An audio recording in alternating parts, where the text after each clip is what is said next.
This happened tonight, and I'm not sure how to process the whole situation.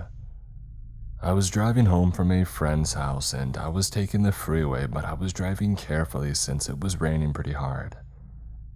And driving home was going to take at least 30 minutes, but turned to an almost hour ride because of the rain. I was about 10 minutes away when I noticed this gray Chrysler van acting weird. We were at an intersection about to turn left, but the light was still red. I was behind him, and the thing is, at the intersection, there are 2 lanes that allow you to turn left. We were both on the second lane when all of a sudden he awkwardly decided to slowly change lanes to the one beside me and almost ran the red light. I could tell that he hit his brakes hard, and I thought that was weird, that maybe the dude was drunk. When the light turned green, I proceeded with caution because he was giving me a weird feeling. I was about 6 minutes away from home at this point when all of a sudden, he turned on his emergency lights. I could see that he was pulling over to the shoulder, so I slowed down, and since we were driving in one lane, I proceeded with caution and slowly passed him.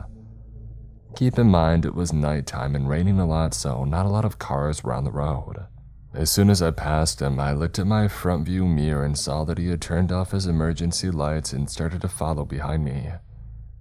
I felt off about it.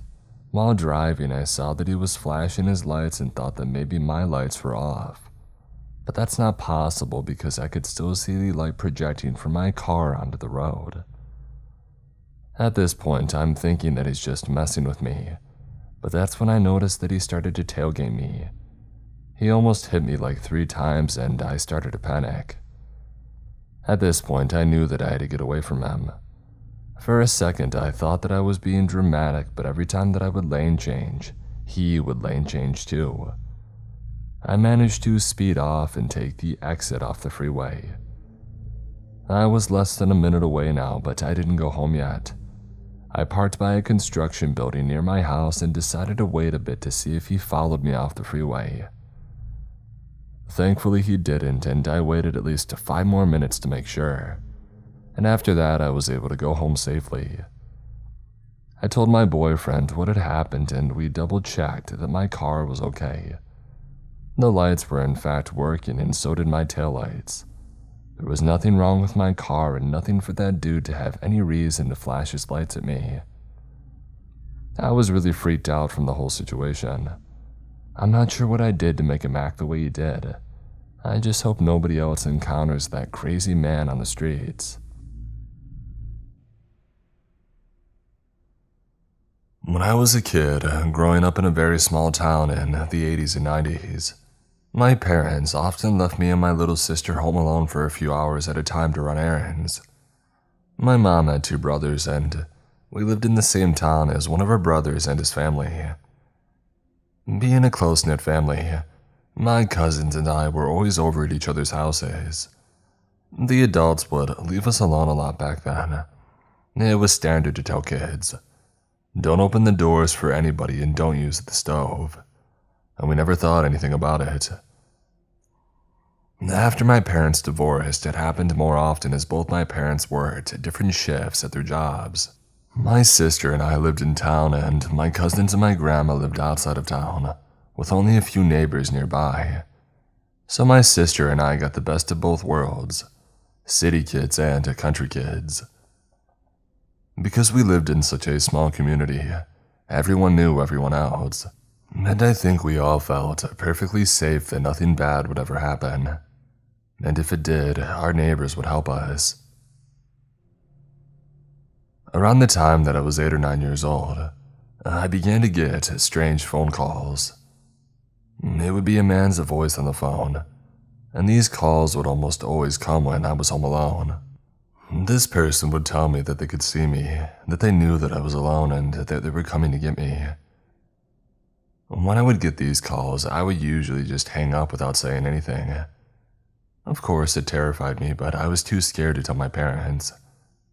I was scared by the calls, but I also liked getting to stay home alone. Being left to take care of my sister made me feel grown, and I didn't want my parents to stop leaving me in charge. Stupidly, I kept the calls to myself. One day while my dad was at work, my cousin, who was a year older than me, was at my house. We were watching TV and playing when the phone rang. She answered it and her face went pale. She hung up and started crying. I immediately asked her what was wrong and she shook her head, saying, "I can't tell you." I pressed and she finally told me about how this man would call her a lot when she was home alone, always telling her that he knew she was by herself and he was going to come and get her. I was shocked. I explained that I had been getting the same calls and we immediately agreed that it had to be one of her older brothers or her friends playing a mean joke on us. We calmed down and kind of laughed it off. I didn't get another call for a while after that, so I almost forgot about it. In the summer between 6th and 7th grade, my grandma had taken a part-time job and my mom lived in another town. So my sister and I were home alone almost all day every day while my dad worked.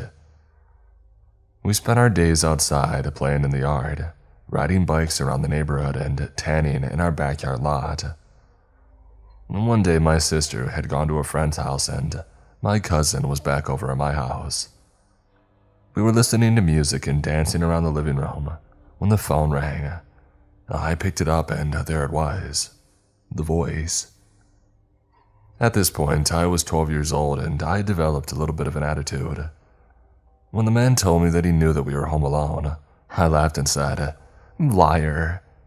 He waited a moment and said, "I can prove that I know you're alone."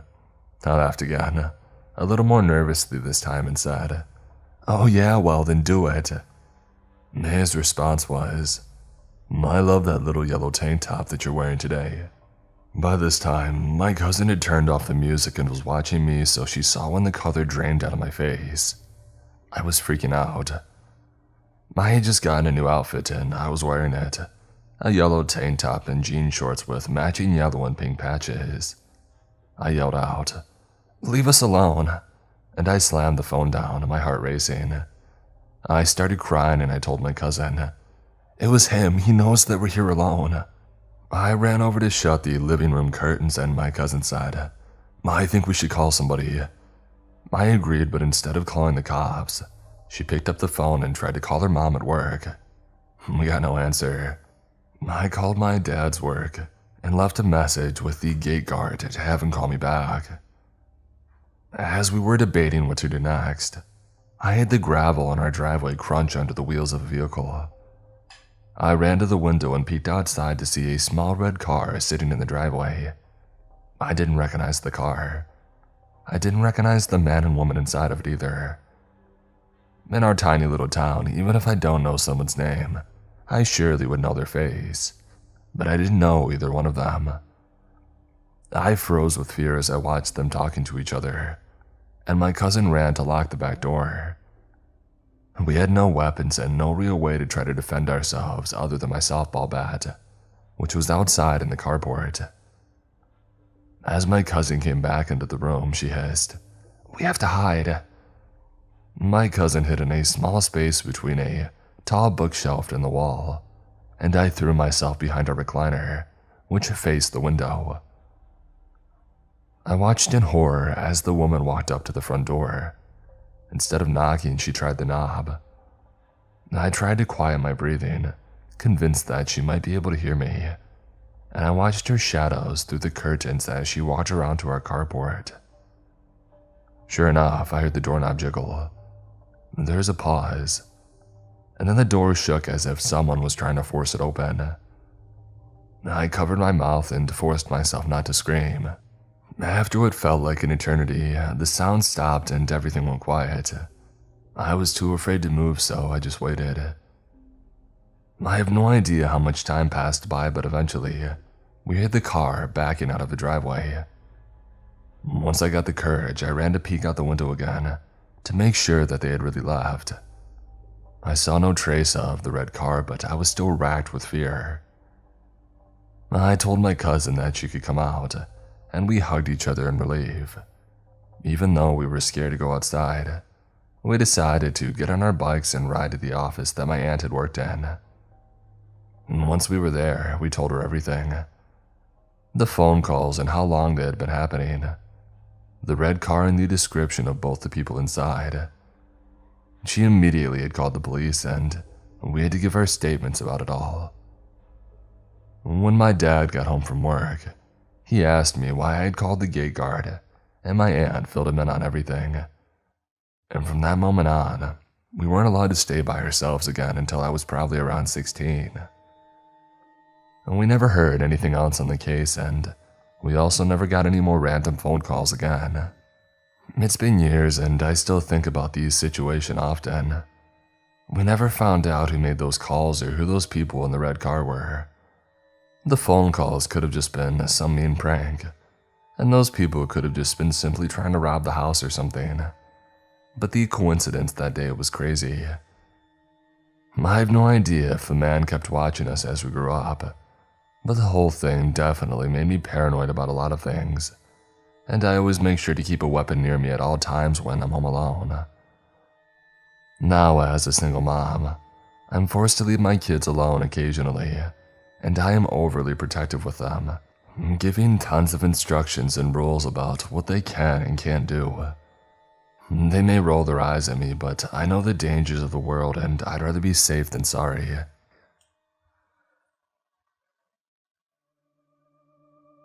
I'm gonna start this story off by saying that at the time this happened, I was a 19-year-old sophomore in college. I was living on campus in their apartment-style dorms, and my college wasn't exactly in the nicest part of the city. So I would usually drive a little bit farther to go grocery shopping so I could be in a little more of a safer area. The night that this happened, I was going to cook dinner and I realized that I didn't have some of these spices that I needed. Normally, I would have just said forget it, and I would have made something else. But the meat had already been thawed for a day or so, and I needed to cook it. I debated just going to the Walmart that was like 2 minutes away from my campus, but it was getting late and I didn't want to go there by myself in the dark. That Walmart is right next to a major highway, and being a girl by herself, I felt uncomfortable risking it. So instead, I went to the Walmart that was about 20 minutes away, just a few towns over. I got to that other Walmart and I bought my spices, along with a few other things, and checked out, no problem. By the time that I was done, it was now completely dark out. I was back at the driver's side of my car and putting my few bags in the passenger seat when I noticed a woman, maybe in her 50s, looking at the back of my car. At the time, I drove a really old car, and if you knew your cars, it would be surprising that it was still running. I've had a few people in the past, older men usually, look at it, or come up and ask me about it. I figured this was what that lady was doing, and I kind of ignored it until, out of the corner of my eye, I saw her come around my car and stop about 2 feet behind from where I was standing. I was parked next to a parking lot median, so it's not like she was getting in a car next to me. "Excuse me," she said. I turned around saying, "Yeah," kind of prepared to answer. "What year or model is your car?" "My church is giving out leftover boxes of food from our food drive to people in need. Could I give you one? We have them in our car over there." This immediately set off an alarm in my head. I mean, she had just seen me put my groceries in my car. Why would I need something else if I had just gone shopping? Also, the churches and food pantries around my college were usually cleaned out after they had their shopping days, for the people who really relied on things like food drives. There was hardly, if ever, anything that was just left over. I had watched enough Criminal Minds and read enough Facebook posts to know that this felt like the classic lure. I shuddered over my words a bit at first, trying to figure out what to say, but I finally got out. "Oh, no thank you, I'm good. I'd like to see it go to someone who could really use it." I felt like that was an okay response if she really was handing out boxes. "Are you sure? They're just right over here in my car," she said, taking a step and making the gap between us a little smaller. I was panicking. As she stepped closer, I tried to nonchalantly put my hand in my bag and look for the small pocket knife that my dad had given me. My mind was racing as I tried to find the knife, but also to try and keep my face looking calm and not suspicious. I repeated to her that I was good and that the box of food should go to someone who could really use it. She finally seemed to let up, saying, "Okay, have a good night and God bless you," and all that stuff. I told her to have a good night as well, and then as soon as her back was turned, I got into my car and I locked all of the doors. As I pulled out of my parking spot, I noticed that the car she was walking to had 3 large men standing at the trunk of it. They were barely illuminated by the parking lot lights, but I think it was an early 2000s white Nissan. As I tried to go down the parking lot aisle as quickly as I could, I saw the men looking at the back of my car, just like the woman had. I then noticed where their eyes were shifted to. They weren't looking at my car, but they were looking at my license plate. Just as I got to the end of the aisle waiting to turn, I saw 2 of the men get in the front seats, and the other man and the woman get in the back seat. Their car started and they started to pull out too. I was having a full-blown panic attack now. Just a week before, my mom had posted something on Facebook about how 2 men had followed her and her mom through a Walmart. Again, I had watched enough crime shows to know that this wasn't painting a pretty picture. I finally got my opportunity to turn, but that car was coming up behind me. I made the quick decision to take a really odd way back to campus. I made a ton of turns and went through a lot of small streets instead of taking one of the 2 main roads. I don't think that I saw the car again after I pulled out of the parking lot, but I was definitely not risking it. By the time that I got back to my college, I had calmed down a little bit. I started to wonder, maybe you're overthinking this, and believe there actually are good people in the world. And I decided if they were really just giving out boxes of food, then hopefully it does go to someone in need. That was until I was walking behind my car, heading towards my building. There was an SF faintly written in white sidewalk chalk on the brown paint of my car. I was shocked and terrified, knowing that I definitely did not put that there. I said out loud, "Oh my God," as I practically dropped my bags on the ground and rushed to wipe the chalk off with the sleeve of my jacket. My car had been tagged. After a few seconds of wiping, the chalk was gone, so I locked my car, grabbed my bags, and raced into my building. I got into my dorm and saw the dinner that I was supposed to make, but I lost my appetite completely. I put everything away and went into my bedroom, still reeling over what had happened in the last 45 minutes. I sent the whole story as a Snapchat video to some of my friends, who were just as shocked as I was. My one friend Sarah said that she thinks SF stood for a single female. It made sense, which made the whole experience that much scarier.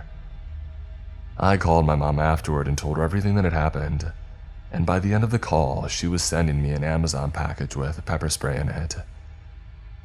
I didn't go out after dark or by myself for about 2 weeks after what had happened. I'd have a friend from campus or work go with me, or I just wouldn't go at all. The whole situation was terrifying, but I think the strangest part about all of it was that I was supposed to be in a safe area. I drove all the way to that Walmart because I had a bad feeling about the one that was closer to me. I started going to the Walmart that was closer to me after that, and I've never had a negative experience at the closer one since I've started going. It's hard to believe that all the stuff I've seen on TV and on the internet could have almost happened to me.